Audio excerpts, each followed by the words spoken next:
요한계시록입니다. 요한계시록은 지금의 튀르키예, 그러니까 터키에 있는 7교회에 보냈던 편지다라고 하는 것을 여러분 아시죠? 네, 아실 거예요. 그렇다고 7교회만 제한되어져 있는 편지는 아닙니다. 왜냐하면 당시에 터키 반도에 있었던 교회는요 7개 이상이었습니다. 요한계시록에서 7이라는 숫자는요 상징적인 의미를 갖고 있는 거지 개수적인 의미가 아닙니다. 성경에서 7은 완전수를 의미해요. 그래서 성경에서 7개, 7이라고 하는 숫자에 나와서 무언가 했을 때 그것은 정말 7개가 아니라 또 때로는 7개일 수 있어요. 7개의 기둥도 있고. 근데 그것은 숫자적 의미의 7개가 아니라 7이 모여졌을 때에 완전하다, 완벽하다라고 하는 것들을 강조하기 위해서 사용되는 것이 숫자 7이에요. 숫자 7은 그래서 완전수라고도 이야기합니다. 7에는 충만함이 있고 7에는 완전함이 있습니다. 그리고 7에는 온전함이 있습니다. 이것이 요한계시록에서 말하는 7의 숫자의 의미예요. 요한계시록의 그 저자는요 이 7교회뿐만 아니라 그 당시 터키 지역에 있었던 모든 교회가 하나님께서 계시하신 말씀을 읽도록 이 글을 썼다라고 이해하시면 됩니다. 따라서 요한계시록은요 결국 지금을 살아가고 있는 우리 이 땅에 있는 모든 교회에 보내어진 편지다라고 이해하시면 됩니다. 완전수 7에 대해서 우리가 조금 더 이야기를 나누면 성경을 이야기할 때에 4절에서도 말씀하고 있는데 7영이라고 하는 게 나와요. 우리가 영이라고 하는 건 성경에서 영이라고 얘기할 때 그것을 지칭하는 것이 뭘까요? 성령이라는 걸 다 알아요. 근데 여기 4절에 7영이라고 해요. 7영은요 실제로 7개의 성령을 의미하는 것이 아닙니다. 우리가 앞서 말했듯 7이 뭐라 그랬어요? 완전수라 그랬어요. 그러니까 성령의 완전함, 완벽함, 온전함을 이야기하는 겁니다. 성령이 7개의 성령이 있다라는 게 아니에요. 그것은 완전하고 온전한 걸 의미하는 거예요. 왜 자꾸 제가 이것을 자꾸 반복하냐면 유난히 이 7영에 이게 빠져갖고 자꾸 7개의 영, 7개의 성령, 그 성령 7개의 이름, 성경에도 없는 이야기를 7개의 영을 붙여갖고 무슨 성령 무슨 성령 해서 자꾸 무언가를 현혹하는 그 못된 사람들이 있어요. 신머식이라고 하는 사람들이 있는데요. 혹시 여기에도 혹시 계시면 이번에 요한계시록 말씀을 좀 잘 듣고 내가 잘못 알았던 것들을 조금 그런 해석해서 잘못 알았던 것들에 대해서 좀 벗어나시고 회개하시고 그러셨으면 좋겠어요. 진심입니다. 잘 모르겠으면 저 찾아오셔서 저랑 좀 대화하시고 제가 회개하고 천국 가실 수 있도록 제가 이렇게 안내해 드릴 테니까 언제든지 열려 있으니까 언제든지 찾아오시면 좋을 것 같아요. 농담으로 하는 얘기 아니에요. 여기에 계신 분이 혹시 계시면 꼭 오세요. 저는 있다고 늘 생각하기 때문에. 근데 요즘에 타겟이 바뀌었다면서요? 혹시 아세요? 그 신천지가 일반 교회 타겟으로 삼아서 여기서 침투해갖고 이렇게 했잖아요. 신머시기 그분들이. 요즘에 그런 분들이 교회 타겟이 조금 줄었어요. 어디로 갔는지 아세요? 그 하나님의 교회 혹시 가시면 거기에 신천지 추수꾼의 출입을 금합니다라고 써 있는 게 요즘 하나님의 교회 가서 추수하기 시작하셨다고. 아주 반가운 소식이고 기쁜 소식이고 서로 그러다 서로 그 잘못된 해석을 파고드는 게 더 쉬운 거거든요. 혹시 여기 하나님의 교회 계시면 같이 오세요. 폰 붙잡고. 요한계시록 우리가 살펴볼 텐데요. 오늘은 사실 아주 어려운 이야기는 아니에요. 제가 오늘 이 설교를 시작하면서 주제로 잡은 게 첫 번째가 뭐였냐면 바로 사랑의 메시지라고 하는 주제로 담았어요. 띄워주시겠어요? 사랑의 메시지. 이것이 우리가 요한계시록을 보려고 하는 큰 주제입니다. 그리고 오늘의 말씀은 그리스도의 그 계시와 그리스도의 축복이 담겨져 있는 창세기 48장은 뭐니? 아유, 고마워요. 요한계시록 1장 1절부터 8절의 말씀으로 창세기 끝났어요. 창세기 지나갔어요. 요셉까지 하나님 곁으로 갔어요. 이제 우리는 우리의 삶을 살아야 돼요. 이 미래적인 이야기를 할게요. 왜 요한계시록을 사랑이 가득한 메시지라고 하냐면 여러분 요한계시록을 우리가 왜 어려운 책이라고 하는 이미지가 갖고 있어요. 왜일까요? 왜 요한계시록이 여러분에게 어려운 책이라고 하는 이미지가 있을까요? 뭐 예언적인 부분들이 여러분에게 잘 해석되지 않아서. 근데 요한계시록 이따가 뒤에서 얘기할 테지만 잠깐 빠져나와서 얘기하면 요한계시록 어렵게 생각하지 마세요. 왜냐하면 요한계시록은요 정확히 그 질문에 대해서 말한다라고 했을 때 요한계시록에 대한 답은 딱 하나예요. 잘 모르겠는데요. 왜냐하면 일어나지 않은 일이거든요. 요한계시록은요, 앞으로 일어날 일에 대해서 이야기합니다. 근데 그 안에 담겨져 있는 예언적인 부분들을 우리가 함부로 해석하려고 든다라고 하는 건 하나님의 지혜를 침범하는 겁니다. 요한계시록이 의미하는 건 딱 하나뿐인 거예요. 오늘 이야기할 내용들입니다. 그것이 바로 일어날 일이라는 거, 반드시 일어날 일이라는 거. 그러나 그것이 우리에게 일어날 일이 아닐 수 있다라는 거, 아니어야 한다라는 거. 우리는 요한계시록에서 말하고 있는 그 멸망에 대한 것으로부터 우리는 구별되어져서 이 땅이 멸망당하고 있는 것을 우리는 하늘에서 볼 사람들이어야 한다라는 거예요. 이렇게 올 것이다라고 예언하고 계시는 건데, 그것으로 해서 우리가 두려움 가운데 있을 필요가 없는 게, 우리 가운데 믿음이 있다면 그것이 우리 가운데 일어날 일이다 아니다? 우리는 알지 못한다. 우리와 별 상관없다. 그러나 왜 상관이 있는가? 결국 우리 가운데 맡겨져 있는 사명을 다하기 위해서 상관이 있다. 그러나 그 안에 갖고 있는 요한계시록이 전하고 있는 이야기의 내용들을 우리가 함부로 해석하거나 그 예언적인 부분들을 함부로 풀려고 하는 것은 우리 가운데 오만이다. 왜? 우리는 그러한 지혜를 갖고 있지 않다. 그러니 요한계시록에서 말하고 있는 것을 우리가 이해하지 못한다면 그것은 당연한 것이고, 그 당연한 것에서 결국에 잘 모르겠는데요가 정답인 거예요. 요한계시록이 갖고 있는 이야기는 그겁니다. 그러나 오늘 여러분과 함께 나누려고 하는 이 말씀은 뭐냐면, 그럼에도 불구하고 하나님이 우리 가운데 왜 모르겠는 이야기를 주셨을까, 상관없는 이야기를 주셨을까가 아니라, 요한계시록이 담고 있는 그 진정한 의미는 우리 가운데 어떻게 멸망할 것이고 어떻게 예수 그리스도가 올 것이다라는 게 중요한 것이 아니라, 정말 요한계시록이 담고 있는 그 키가 무엇인가, 우리가 요한계시록을 읽으면서도 우리가 찾아내야 하는 그 렌즈가 무엇인가를 알고자 하는 거예요. 그래서 바로 그 핵심이 뭐냐면 바로 사랑의 메시지라는 거예요. 사랑이 가득 담겨져 있는, 하나님의 사랑이, 그리스도의 사랑이 진하게 담겨져 있는 책이 바로 요한계시록이라는 거예요. 이런 얘기 못 들어보셨죠? 네, 이단 아닙니다. 네, 다만 요한계시록을 문자적으로 신학적으로 풀려고 하면, 이거 신학적으로 풀려고 하다 하기보다 요한계시록을 담고 있는 그 말의 의미들이 결국 하나님이 우리를 향한 하나님의 사랑을 전하고 있다는 것을, 그 키를 가지고 요한계시록을 보자라고 하는 부분 때문에 오늘 그 초점으로 이 말씀을 함께 나눌 거예요. 첫 번째로 뭐냐면, 하나님의 사랑이 진하게 담겨져 있는 그 요한계시록이다라고 하는 건데요, 이것은 뭐냐면 망한다, 심판한다 라고 하는 그 심판의 그 심판의 모습 안에서 반드시 함께 등장하고 있는, 요한계시록의 뒤로 갈수록 등장하고 있는 한 그룹이 등장하는데, 그건 뭐냐면 그로부터 구별되어져 있는 하나님의 사람들이 등장합니다.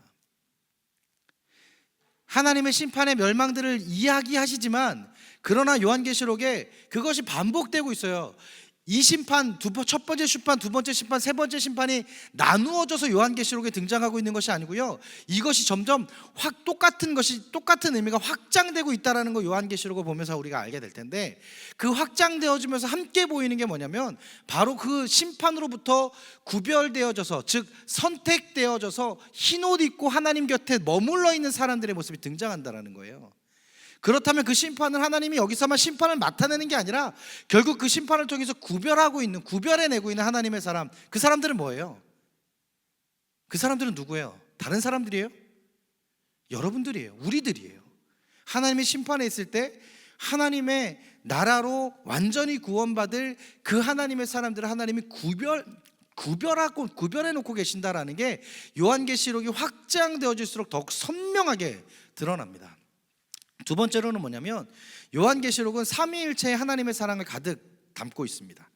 성부, 성자, 성령의 삼위일체의 개념이 1장 4절부터 5절에서 나오는데요, 이렇게 이야기해요. 그분은 이제도 계시고 전에도 계셨고 장차 오실 이로서의 삼위일체에 대해서 존재하신다라고 하는 것들에 대해서, 하나님의 속성에 대해서도 요한계시록은 얘기합니다. 결국 모든 존재론적의 하나님의 계시와 그 하나님의 계시를 통해서 하나님의 마음을 그대로 담고 있는 요한계시록의 중심은요, 심판이 아니라 사랑이라는 겁니다. 그래서 요한계시록의 뒤로 갈수록 하나님과 하나님의 사람과의 모습들이 더 많이 나타나고 있는 것을 우리가 발견할 수 있게 됩니다. 요한계시록은요, 하나님의 변함없는 사랑에 대해서 말씀합니다. 우리 8절 말씀인데 함께 읽겠습니다. 시작.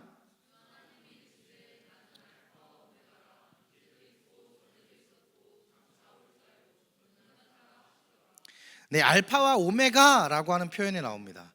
그리고 이 앞에 4절에는 이제도 계시고 전에도 계셨고 장차 오실리라고 하는 것에 대한 표현도 언급되어져 있어요. 알파와 오메가이신 하나님을 설명하기 위해서 구약 성경의 출애굽기로 그냥 잠깐 건너가 볼게요. 우리는 모세가 하나님으로부터 명을 받아서 애굽에서 종살이하는 이스라엘 백성들을 그 하나님의 약속의 땅으로 이끌어내는 과정을 우리는 출애굽기를 통해서 알고 있습니다. 그럴 때 하나님은 그들 가운데에 하나님을 알지 못했던, 하나님을 잃어버렸던, 아니면 모세를 통해서 다시 그 하나님을 바라보게 된 그 이스라엘 백성들에게, 출애굽 백성들에게 하나님은 자신의 존재를 드러내십니다. 그리고 그들 가운데 존재만 드러낸 것이 아니라 하나님 스스로 자신이 어떤 존재인지를 설명하는 구절이 나와요. 출애굽기 3장 13절에서 14절에 보게 되면 반복해서 나오는 말이 나 스스로 있는 자라는 이야기를 합니다. 하나님께서 나는 누구로부터 있는 것이 아니라 나는 나 스스로 있는 자다라고 이야기해요. I am who I am 이라고 말씀하십니다. 요한계시록 이 말씀을 바탕으로 이제도 계시고 전에도 계셨고 장차 오실리라고 하는 하나님을 소개하고 있는데, 이것이 한국 버전이다 보니 이 두 개의 말이 잘 이해가 왜 연결이 돼 있어요? 그걸 갖고 그거랑 이거랑 뭔 상관이에요? 라고 할 수 있겠지만, 여러분 우리가 잠깐 한 가지만 살펴볼게요. 한국어가 아니라 영어와 또 이 글이 쓰여졌던 옛날 그 출애굽기가 쓰여졌던 히브리어를 배경으로, 히브리어와 영어의 관계라면 조금 이해가 쉬워요. 우리가 영어로 나 스스로 존재한다 라고 하는 표현을 어떻게 표현할까요? I am 이라고 표현합니다. I am. 그리고 이 I am은 히브리어로 표현하면 야훼가 돼요. 야훼 들어보셨죠? 야훼가 뭐였을까요? 네? 저거 말고요. 저거 뜻이고요. 야훼. 야훼를 성경에서 어떻게 썼을까요? 여호와. 맞아요. 야훼가 여호와예요. 야훼 히브리어의 발음을 헬라어로 풀면 여호와가 돼요. 야훼는 여호와를 뜻합니다. 여호와는 뭐예요? 네? 하나님이요. 자꾸 저기에 주목하지 마세요. 저거 너무 빨리 떼었어. 네. 여호와는 하나님이에요. 하나님 그 자체를 우리가 여호와라고 성경에서 여호와라고 이야기합니다. 그 하나님을 여호와라고 부르는 그 하나님의 그 뜻이 뭐냐면 바로 스스로 존재한다라는 거예요. 그 I am의 표현이 히브리서 표현으로 야훼가 되는 거고, 그 야훼가 여호와고 그 여호와의 뜻 자체가 스스로 존재한다라고 하는 거예요. 그 출애굽기에서 이야기하는 걸 그대로 갖고 오게 되면 바로 이건 거죠. 과거형이고 또 스스로 존재했다라고 하는 것, 과거형으로 표현하면 I am이 아니라 I was가 되겠죠. 결국에 뭐냐면 하나님은요, 지금 현재에도 또 과거에도 또 앞으로 올 미래에 대한 부분도 하나님의 존재론적 부분이라는 거예요. 그런 의미를 갖고 있으시다라는 거예요. 우리가 이전에도 이것에 대한 이야기를 나눴습니다. 하나님은 과거에도 계셨고 지금도 계시고 미래에도 계신다. 그러나 그 하나님은 다른 하나님이 아니라 2000년 전에 계셨던 그 하나님도, 출애굽기 하나님도, 요한계시록에 쓰여질 때 그 하나님도, 지금 우리가 요한계시록을 읽고 있는 지금의 우리 하나님도, 또 이후에 다시 오실 예수 그리스도가 다시 오실 그 재림의 때의 하나님도 모두 같은 하나님이라는 거죠. 동시에 존재하시고 동시에 계신 하나님, 이것이 하나님의 뭐라고요? 여러 번 얘기했어요 제가. 카이로스. 이것이 하나님의 카이로스적 존재라는 거예요. 하나님은 시간의 흐름에 따라 변하는 분이 아니라 어디에나 무소부재하신 그 하나님의 그곳, 바로 그것이 그 카이로스의 하나님이 하나님의 존재론적 하나님이다라는 겁니다. 요한계시록은 그 얘기를 이미 먼저 전하고 있는 거예요. 하나님은 스스로 계신 그 하나님, 그리고 이것을 어떻게 되냐면 바로 카이로스의 하나님을 소개하면서 스스로 지금도 계시고 스스로 이전에도 계셨고 스스로 존재하시며 또 곧 오실 분, 그리고 요한계시록은 이 모든 것을 포함하며 이야기하고 있고, 요한계시록 3장부터는 어떤 걸 증거하고 있는 거예요? 곧 오실 하나님, 곧 오실 예수 그리스도에 대해서 이야기하고 있는 거예요. 결국 who is, who was to come 이라고 이야기하는 거죠. 하나님께서는 지금이라는 것을 요한계시록 전체에서 이야기하고 있는 거예요. 지금의 하나님, 이전의 하나님, 미래의 하나님이 아니라 그 모든 것이 지금의 하나님이라고 요한계시록은 이야기합니다.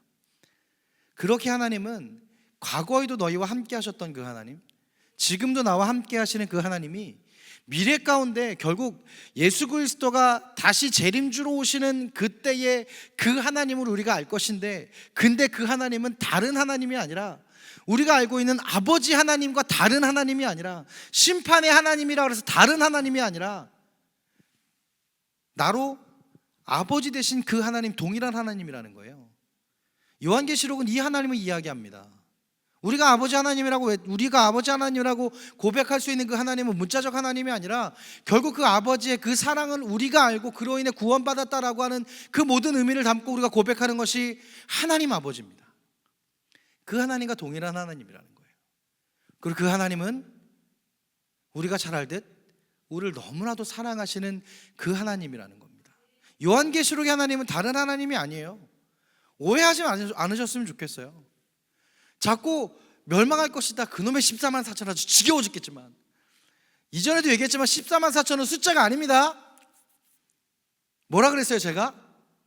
완전수 말고 의미로 따지면 무한수, 셀 수 없을 정도의 아주 많은 숫자가 14만 4천이라고 성경에서 이야기한 거예요. 또 빠져나갔네.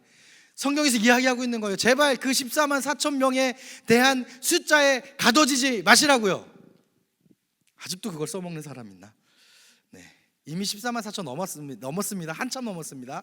그랬더니 그때도 한번 얘기했죠. 하나님의 마음에 합한 자 14만 4천을 고르고 있는 중이라고. 아유 주여. 아이고 두야. 그래서 저는 사실 여러분에게 이 렌즈에 대한 것들을 이 요한계시록 어떻게 바라볼까라고 하는 것들에 대한 이야기를 나눌 때 이 한 문장이 떠올랐어요. 우리 한번 함께 읽어봅시다. 시작. 하나님은 한번 사랑하면, 어디까지 넘어갔을까요? 한참 넘어갔는데, 하나님은 한번 사랑하면 처음이나 나중이나 한결같으십니다. 여러분, 이것이요 요한계시록에서 말하고 있는 하나님이십니다. 하나님은 여러분을 택하셨습니다. 태초 전부터 여러분을 구원하시겠다라고 하나님 작정하셨고, 그런 여러분을 하나님의 구원의 작정에서 여러분 하나님께서 구원받은, 택함받은 하나님의 백성입니다. 그리고 구별받을 자들입니다. 그러나 그 하나님이 어떻게 하셨다고요? 처음 우리를 사랑하신 그 사랑으로 한결같이 요한계시록에 등장하는 그때가 있을지라도 하나님 우리를 사랑하신다, 사랑하지 않으신다? 사랑하신답니다. 요한계시록이 말하고 있는 건 이거예요. 우리가 그렇게 찐한 하나님의 사랑하시는 그 하나님은 스스로 존재하시는데 그분이 삼위일체로 존재하신다라고 이야기하는 거고, 특히 오늘 본문에서는 성부 하나님과 성자 하나님에 대한 이야기를 아주 진하게 합니다. 우리 5절과 6절의 말씀을 함께 읽겠습니다. 시작.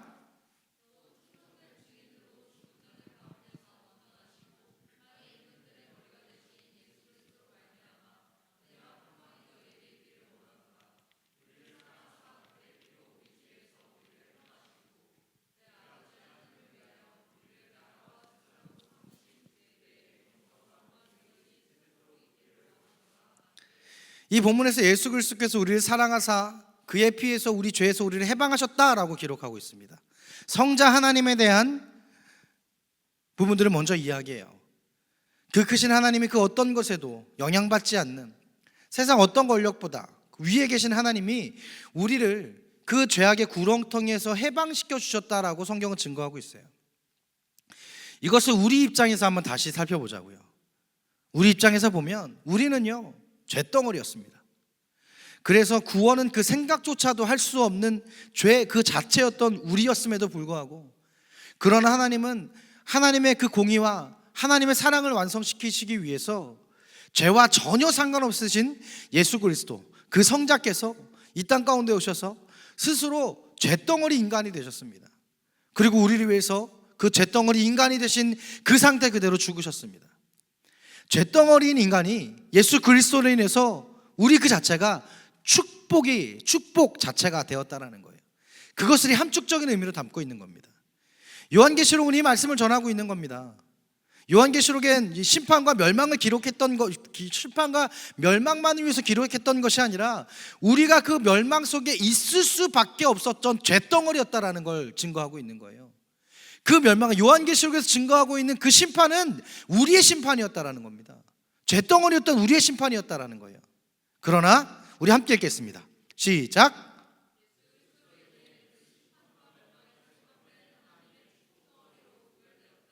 바로 이것을 이야기하는 거예요. 예수 그리스도로 인해서 쇳덩어리였던 우리가, 그리고 그래서 심판과 멸망을 받을 수밖에 없었던 우리가, 그러나 하나님의 공의와 하나님의 사랑 그 덕분에 죄가 없으신 예수 그리스도가 우리를 대신해서 완벽한 쇳덩어리가 되어버리시는 바람에 우리는 예수 그리스도가 갖고 있었던 그 축복이 우리 가운데 임해서 쇳덩어리였던 우리가 축복덩어리가 되었다라는 거로 구별하고 있다는 거예요. 요한계시록의 맹점은 이겁니다. 그래서 구원받을 하나님의 백성으로 구별되어졌다라는 것을 말씀하고 있는 거예요. 요한계시록은 그것이 요한계시록이 가지고 있는 키입니다. 이번 여러분이 요한계시록을 한번 함께 묵상할 때, 함께 큐티를 할 때 여러분 이 키를 가지고 요한계시록을 바라봤으면 좋겠어요. 그리고 더 중요한 것은 그 모든 것이 성부 하나님께서 당신의 독생자 예수 그리스도를 십자가에서 죽이시기까지 우리의 죄를 해결하시고자 하는 하나님의 간절한 사랑이었다라는 것, 그리고 요한계시록은 그 사랑을 기록하고 우리 가운데 전하고 있다라는 것, 이것을 잊지 않으셨으면 좋겠어요. 그 내용의 편지를 7교회에 보낸 것입니다. 그리고 그런 하나님의 사랑을 받은 너희가 지금 어떻게 살아가고 있는가 알라는 거예요. 이 편지를 통해서 지금 너희는 어떻게 살아가고 있니? 너희는 구별되어져 있니? 지금 너희는 구원받을 자인가 아니면 구별받을 자인가라는 걸 깨달으라는 거예요. 너희가 이 심판 가운데 있게 될 자들인가, 이 심판으로부터 구별될 자들인가라는 걸 이 요한계시록을 보고 알라는 거예요. 그러기에 요한계시록의 먼저는 그 예언에 대해서 이야기하고 있는 것이 아니라 하나님의 사랑과 예수 그리스도의 구속사와 성령이 어떻게 사역하고 있는지, 너희를 어떻게 구별하였고 너희를 어떻게 교회로 세우셨는지 1장과 2장의 내용에서 진하게 전하고 있는 거예요. 그것으로 끝나고 있지 않습니다. 7교회를 향해서 너희가 지금 하나님 안에서 잘 살아가고 있는데, 그러나 너희가 지금 잃어버린 것이 무엇인지 너희들 깨달아라라고 7교회에 대해서 이야기하는 것이 2장으로부터 시작이 됩니다. 오늘 본문은요 7절에서 눈물의 이야기가 나옵니다. 우리 7절의 말씀을 함께 읽을까요? 볼지어다 시작.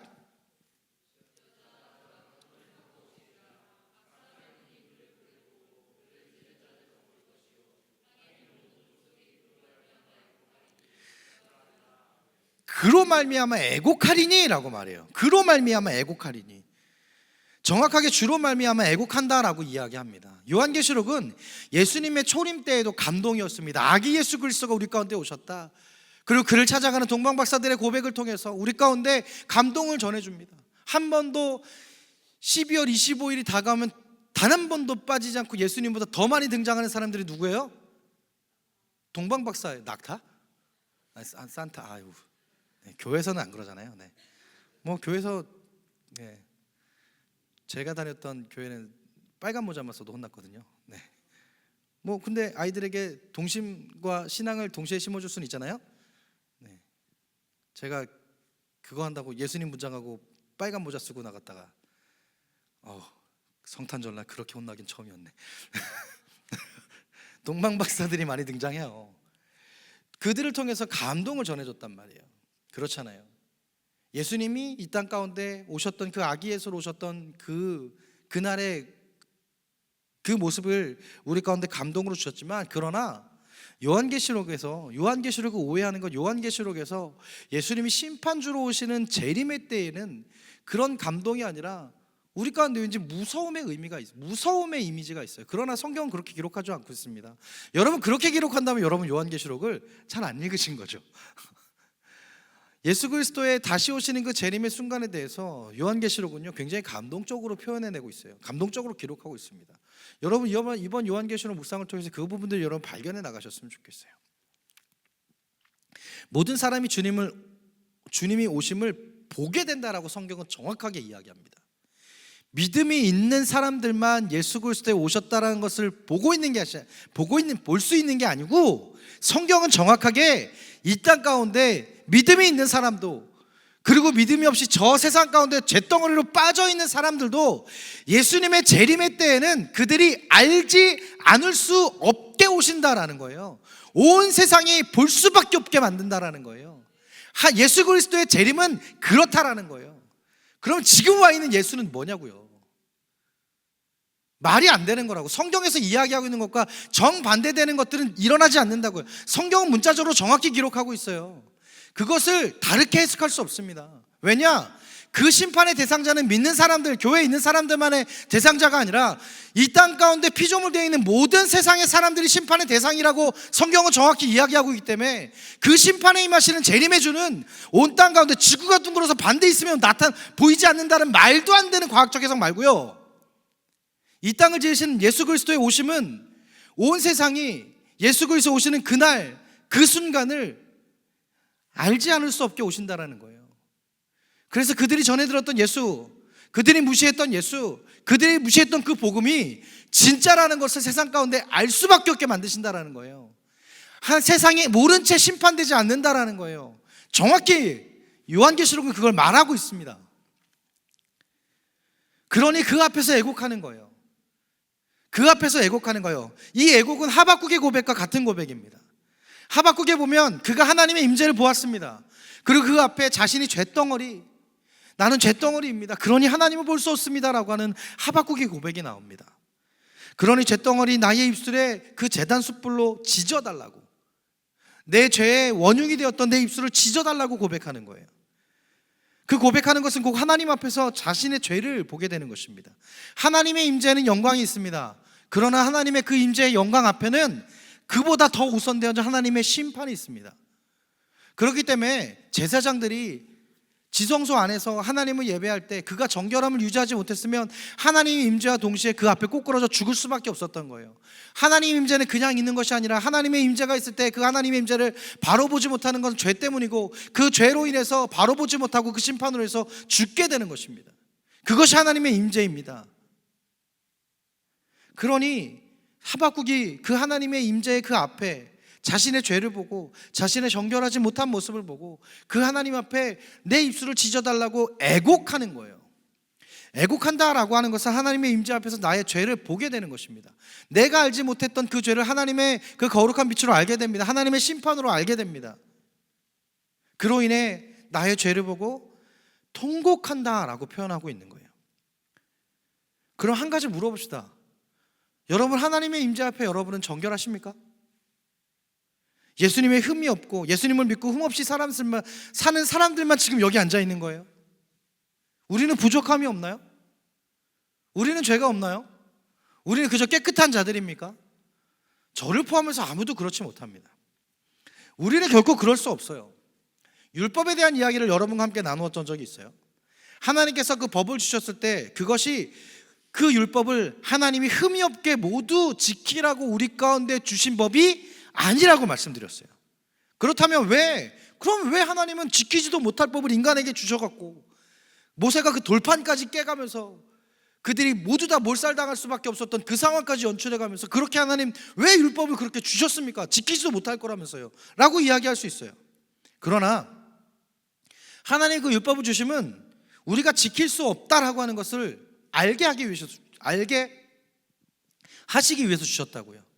우리의 힘으로, 인간의 힘으로는 도저히 그 하나님의 정결을 지킬 수 없습니다. 우리는 잿덩어리 인간입니다. 우리 스스로 그 죄에서 벗어날 수 없다라는 것을 알게 하기 위해서 율법을 주셨다고요. 그러니 그 율법은요, 오직 하나님의 은혜일 수밖에 없는 거예요. 그 율법의 완성은 오직 하나님의 은혜일 수밖에 없는 겁니다. 그렇게 예수 그리스도는 율법을 폐하러 온 것이 아니라 율법을 완성하러 왔다라고 하는 의미가 맞는 거예요. 그것은 곧 인간의 힘으로는 하나님의 정결을 유지할 수 없습니다. 하나님의 정결을 지킬 수 없습니다.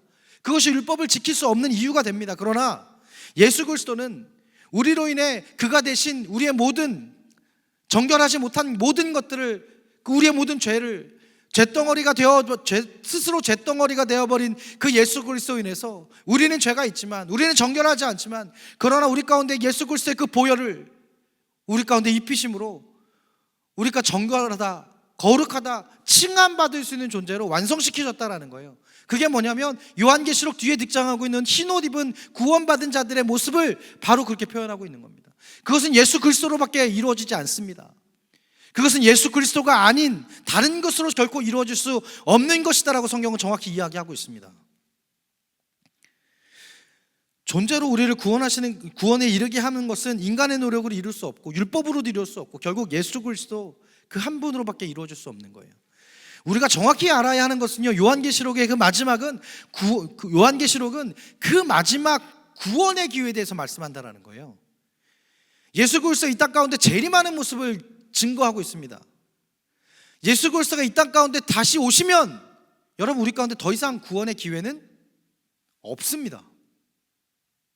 예수 그리스도 다시 오시고 심판하시고 또 가셨다가 아이고 하나님 무서운 분이시네 하면서 다시 시작할 수 있는 기회가 없다라는 거예요. 마지막이라는 거예요. 끝이라는 거예요.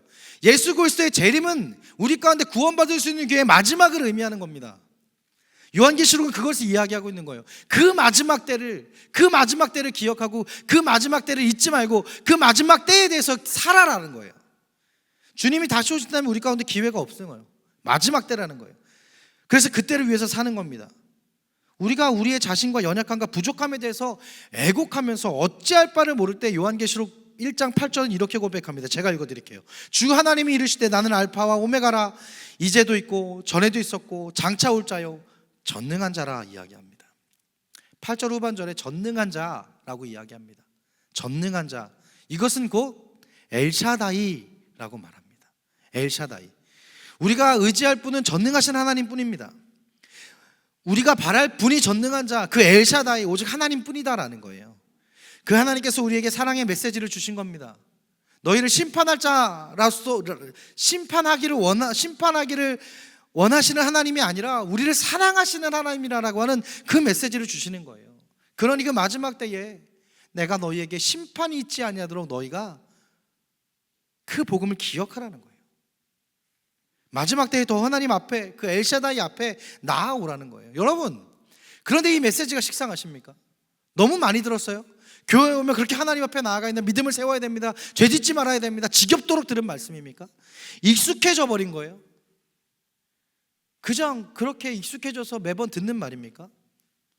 그러나 여러분, 진짜 마지막을 생각하는 자들에겐 정말 간절한 하루가 될 수밖에 없는 겁니다. 정말 간절한 자들에게는 마지막 붙잡을 수 없는 말씀일 수밖에 없는 거예요. 익숙해지지 마세요, 여러분. 그 익숙함이 여러분에게 독이 됩니다. 저를 찾아와서 깊게 어떤 상담을 받거나 이야기했던 사람들 중에 많이 들었던 이야기, 익숙해지지 말라고. 그 익숙함이 결국 여러분 스스로 자멸하게 된다고요. 한 번의 예배에 대해서 여러분이 그 예배를 드리건 말건 내가 예배 가운데 자리에 앉아있다고 예배 드리는 게 아니라고 여러분 가운데 정말 많이 얘기했어요. 내가 여기서 자리를 지키고 있다고 내가 믿음을 지켜나가는 것이 아니다라고요. 내가 예배 자리에 있는 것이 아니라 내가 하나님을 경배하고 있냐고요. 내가 하나님을 경외하고 있냐고요. 여러분, 경외라고 하는 단어는 하나님을 두렵게 생각하는 마음입니다. 그러나 하나님을 사랑하는 마음이 바로 경외예요. 경외입니다. 경외함이 바로 그런 뜻입니다. 여러분, 요한계시록은요, 그 하나님을 정확하게 증거하고 있습니다. 요한계시록에 증거하고 있는 하나님은 경외함의 하나님입니다. 내가 두려운 하나님, 나에게 두려운 하나님이지만 그러나 나는 그 하나님을 사랑합니다라는 고백이 동시에 있어야 됩니다. 그럴 때 내 가운데에 익숙함이 존재하지 않습니다. 여러분, 복음 늘 들어있던, 제가 언제 한번 여러분과 함께 나누었던 이야기 중에 제 마음에 꼽혀있는 한 간증의 한 문구가 있다고 말씀드렸어요. 목회자 자녀였어요. 너무나도 어릴 때부터 교회에서 자랐어요.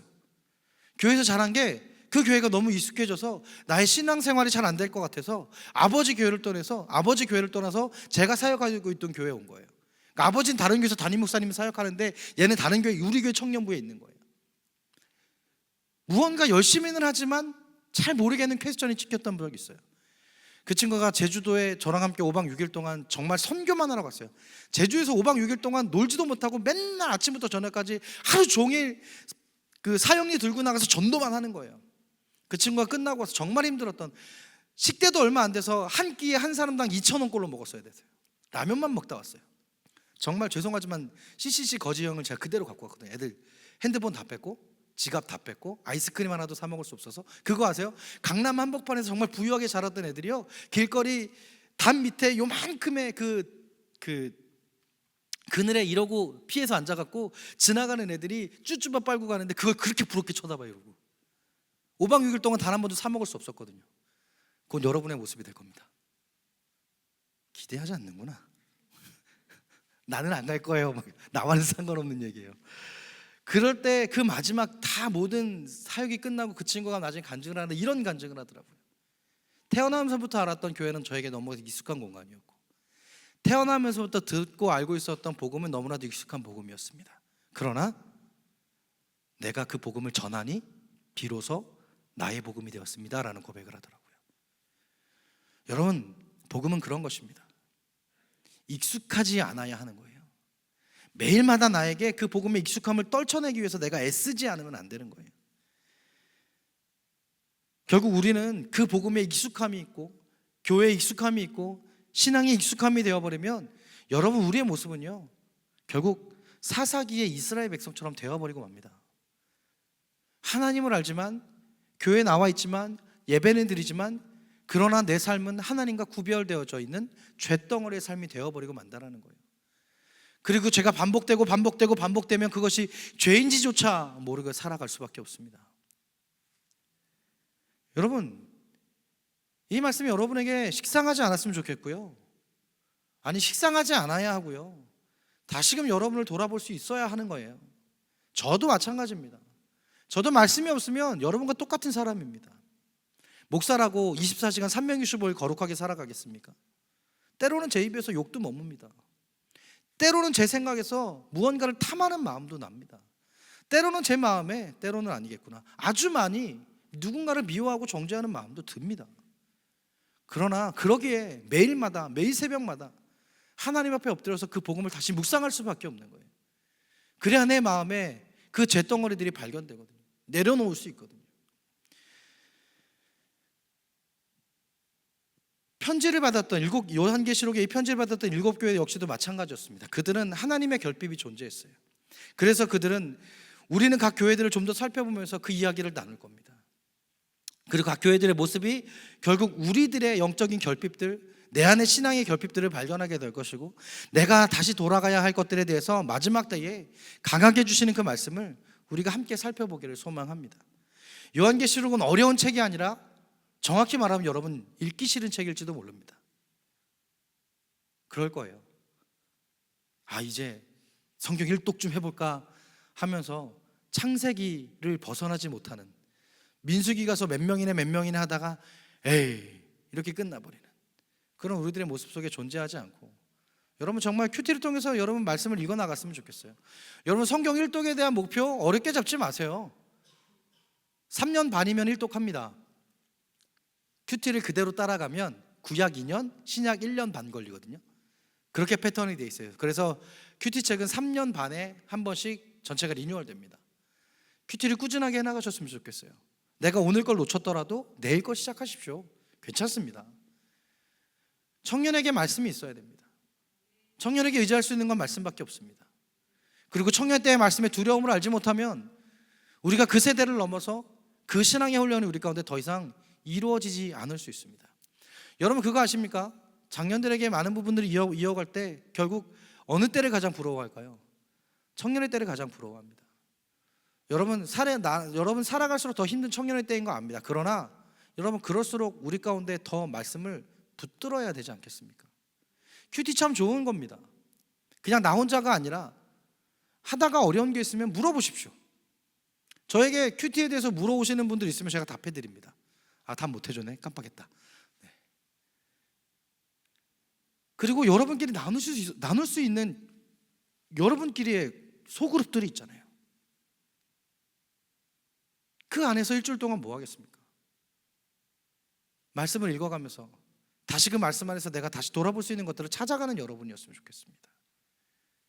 그것이 우리들의 삶이어야 되지 않겠습니까? 요한계시록이 어렵다고요? 미안한 얘기지만 여러분 요한계시록 안에서 여러분이 사랑을 발견하지 못했기 때문에 읽기 싫은 겁니다. 요한계시록은 어려운 거 맞아요. 그러나 그 어려운 것은 그것을 아무도 알지 못하기 때문에 어려운 겁니다. 아까도 말씀드렸듯 서두와 같습니다. 요한계시록은 어렵습니다. 알 수 없습니다. 모르는 것이 맞습니다. 아직 아무도 일어나지 않은 이야기이기 때문에 그럴 수밖에 없습니다. 그러나 여러분 우리가 이거에 대해서 너무 또 알려고 할 필요는 없습니다. 성경을 알 필요가 없다고요가 아니라 그 안에 하나님의 숨겨져 있는 그 지식을 하나님은 우리 가운데 그것을 우리의 지식으로 이해해서 아는 것이 아니라 그냥 믿기를 원하시는 게 하나님의 마음입니다. 그것을 해석하려고 무언가를 찾아내지 마십시오. 하나님의 감추어진 비밀들입니다. 그러나 우리가 알아야 할 것은 딱 하나입니다. 반드시 일어날 일이라는 거. 반드시 일어날 일이라는 거. 그러니 우리는 그때를 기다리며 살아가야 하는 하나님의 사람이다라는 거. 우리에게 고백은 그것뿐입니다. 하나님은 분명, 예수 그리스도는 분명히 우리 가운데 심판자로 다시 오실 것입니다. 그러나 믿음이 없는 자, 믿음을 잃어버린 자, 믿음을 자신의 수단으로만, 액세서리처럼만 가진 자에게는 심판이겠지만, 그러나 믿음이 있는 자, 그 엘샤다이 전능자 앞에 나오기를 소망하는 우리에게는 하나님의 완벽한 구원이 이루어지는 그때라는 거. 여러분, 그 믿음을 우리 가운데 지켜나가시길 간절히 소망합니다. 그 믿음을 이루어 나가시는 여러분에게 간절히 소망합니다. 하나님이 도와주실 거예요. 엘샤다이, 그 전능자 하나님이 분명 여러분 안에 계시는 것입니다. 여러분 옆에 계시는 것입니다. 이것을 믿으시길 간절히 소망합니다.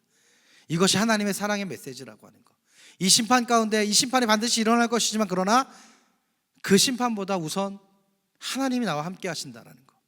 그 심판보다 먼저 하나님이 우리 가운데 택함 받은 백성으로 부르셨다라는 거.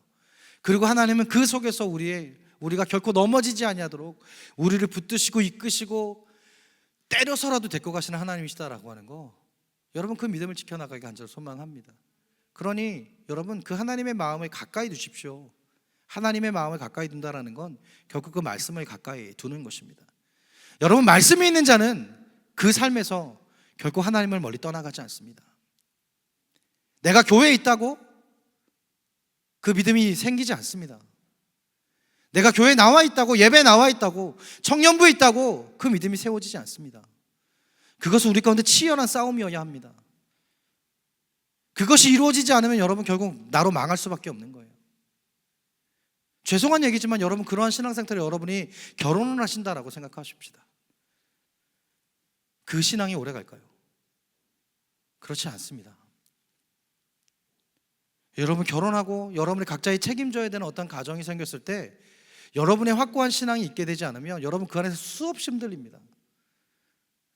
부부간에도 신앙의 수준이 다릅니다.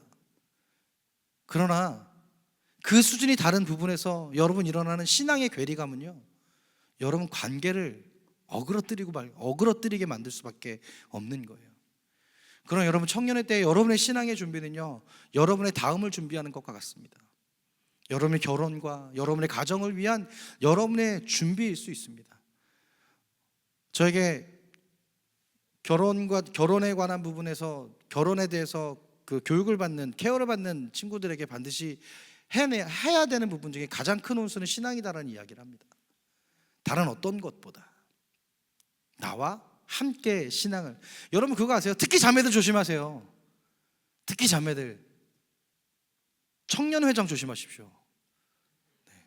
제 주위에 청년 회장님과 결혼했다가 교회 떠나신 분들 많습니다.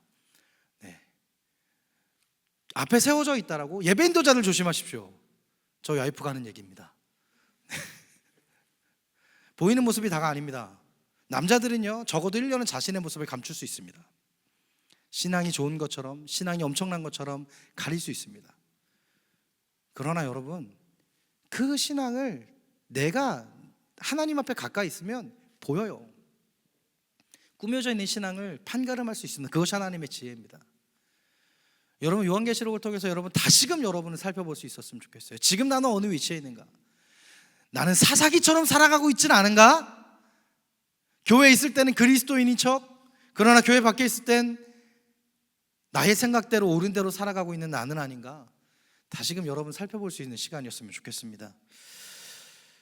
그리고 그 하나님, 그 사랑의 메시지로 나에게 주시는 그 요한계시록을 통해서 다시금 여러분의 중심을 발견해 나가고, 하나님의 그 심판에 나는 두려움 앞에 서 있는가, 아니면 그 하나님의 심판 앞에, 그 심판이 아니라 그 심판의 주관자로 쓰는 예수 그리스도를 바라보며 내가 기쁨으로 그 예수 그리스도를 맞이할 수 있는 사람인가, 그 중심을 여러분 다시 한번 살펴볼 수 있기를 간절히 소망합니다.